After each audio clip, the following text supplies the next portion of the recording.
living life the way God created us, living our sexuality the way God created us. I grew up like a lot of nice Catholic kids, being chaste because I didn't want to go to hell, and I didn't want to get pregnant. And those were my two main motivations. And that wasn't I'm not knocking that, because it's the end. As I got a little older, I started to look around my generation and see, this chastity thing isn't just about not getting pregnant. My life was going better. My relationships were going better. I was seeing that this works in a positive way, and it has a positive impact on your life. And at the same time I was involved in the pro-life movement, I was counseling teenage girls. And I'd be thinking, honey, I wish I could talk to you 3 months ago. We could have stopped this whole thing from starting. And then I thought, and I was starting to see chastity as positive, and I thought, somebody needs to tell the teenagers. You know how it is with somebody, you look around and there's nobody around but me, so I got started trying to bring kids the positive message of chastity. But what happens when a sexual relationship breaks off? It's devastating. You have broken a bond that was never ever meant to be broken. And believe me, this really starts to come home once you start rounding into your 20s. And you start looking around you and seeing all the people that were quote-unquote sexually active, I hate that term, in high school. And you see what's happening to them now, and they're miserable. And these breakups are so devastating, and they don't get over them. And no one's addressing this. You go to a high school counselor, a public school counselor, and they say, well, honey, thank God you're rid of him. He's no good for you. And next time, be sure and use condoms. Like there's a condom for your heart. There's not. We were not emotionally built for multiple sexual partners. It just doesn't work that way. You can't mix the truth. You can't process it in any way. You have to tell them the truth. Now, as a public school teacher, you're going to have to dance around certain issues maybe and be a little bit more diplomatic, but you just can't mince the truth. That goes against what, at least as myself as a teacher, what I believe in, and it would be cheating the student. Marilyn Monroe once said back in the 50s, well, sex doesn't cause cancer. Well, it does. The HPV virus leads to cervical cancer, which kills 8,000 women a year. This is cancer. Now, why is this? Is this because sex is dirty and awful? No. It's because our bodies weren't built for multiple sexual partners. Our bodies weren't built to have sex with a lot of different people. And when we try, our bodies rebel. Now, our society's trying all kinds of things to get around that. You know, the whole condom thing. Don't buy it. Don't buy the lie. It's not safe. They asked a group of quote-unquote sex educators once if they would recommend to teenagers to use condoms to prevent HIV infection, and they all raised their hands. And then they said, if you had the partner, they asked these same sex educators, if you had the partner of your dreams available tonight to you, but you found out they were HIV positive, would you sleep with them and use a condom? Would you trust a condom? Not one hand. Not one. If you're selling condoms, if you're selling birth control pills, if you're selling abortions, there is a market for kids to be sexually active. There's a lot of money to be made. The day Magic Johnson announced that he was HIV positive, Trojan stock jumped 8 points. There are organizations which make money off of teen sexual activity, organizations that promote condoms. Somebody pays for all those condoms. Organizations promoting any kind of birth control devices, organizations which perform abortions or refer for abortions. There's money to be made where you believe that teenagers can't abstain. They're going to have sex anyway, and so they just figure that we might as well let them have quote-unquote safe sex. And I've looked at the statistics, and there is no safe sex. The condom has a failure rate.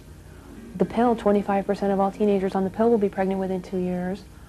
But even beyond that, you know, they can develop the safest condom and the most effective birth control. They can't protect them from the emotional devastation. And I think that's actually the strongest damage. It's the most important aspect that's being unaddressed here, is the fact that emotionally, sexual activity is bad for these kids. It hurts them. Somebody like Mary Beth coming here today, do you think that helps you? Does it help you feel like, you know, maybe you got more support out there than otherwise? Yeah, definitely. I think that, you know, people coming to speak to us and everything, you know, encourage us not only to, you know, for us, but to teach it to other people, like our friends and stuff, who are, you know, not at all, like either not aware of this at all or just getting the wrong message. so many people call me up and be like, oh my God, I don't know if I'm pregnant, I don't know if I have AIDS. I have nothing to worry about but being chased. So many times it's so tempting, but I can sleep at night and not have to think, what am I going to tell my parents? Are they going to find out? What are my friends going to think? Are his friends going to find out? Do I have a disease? There's nothing to worry about if you remain chaste. It's so true. I mean, this isn't even just the church speaking. This is nature speaking. You know, you have nothing to worry about. Now, chastity leads to love. Unchastity doesn't, because you cannot learn to love and to use at the same time. To learn to love, you have to practice loving. Now, there are a couple other things that fall from this. One, if someone is pressuring you for sex, he does not love you. If someone does not accept no the first time, the appropriate response, once again, is to dump them. Fast. Maybe he just isn't mature enough to know what love is, but he is not loving you. He is not looking out for what's best for you, and if you stick around long enough, you will give in. It's the nature of the human body. What does a chaste dating relationship do for you? You think clearly. Everybody wants to find somebody, if they're called to marriage, they want to find somebody that they're going to be in love with and that they're going to know loves them. If you're dating chastely, you're spending your time getting to know each other, doing things together, one of two things is going to happen.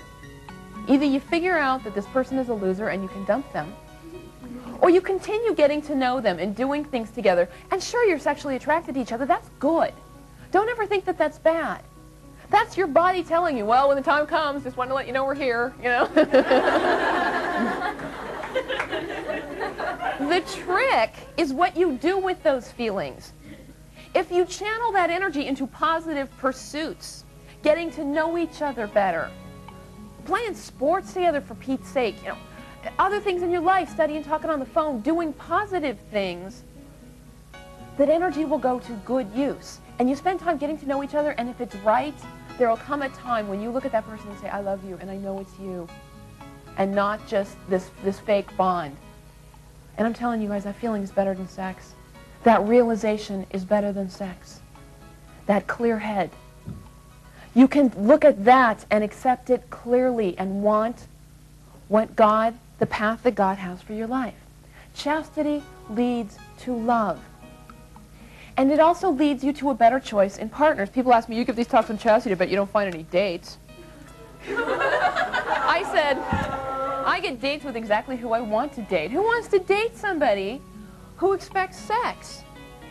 I wrote this brochure that I left for you guys, an open letter to my future husband, which, by the way, isn't to my future husband per se. It's to everyone's future husband.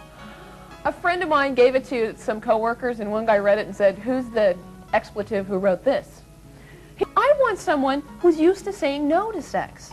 Would you want to marry somebody who has never said no to sex? You need to understand chastity does not come automatically. You need to date smart. You can't drink and date. You need to watch how you dress. Advertise yourself and not your body. You need to stay away from tempting situations. You need to stop affection before it becomes passion. You need to pray. Above and beyond, over and over, pray for chastity. Pray for an understanding of chastity. Pray for the strength to live chastity. Pray for your future husband. Pray for your dates. Pray for chastity. Read, understand chastity. Keep a close relationship with God. And if you're spinning your wheels, if something's bothering you, talk to someone. Go to church. Go to your priest. Go to your teachers. Go to your parents above all. Your parents love you and want what's best for you. Don't spin your wheels. Remember, you have family that loves you. You have a faculty here who loves you. You have a God who loves you, and I love you. I pray for you every day, and I believe in you. Thank you very much. The faces of the young women you've just seen say it all. They know Mary Beth is telling them the truth. They know what their friends have been through. They know the world has been lying to them about safe sex. Friends, we are in danger of losing a generation if we fail to bring them the straight facts on sexuality. Every young person needs to hear the chastity message before it's too late. The so-called sex educators lead our young children down the road to despair and tragedy. It's time we stand up for the kids and demand chastity be taught in every school.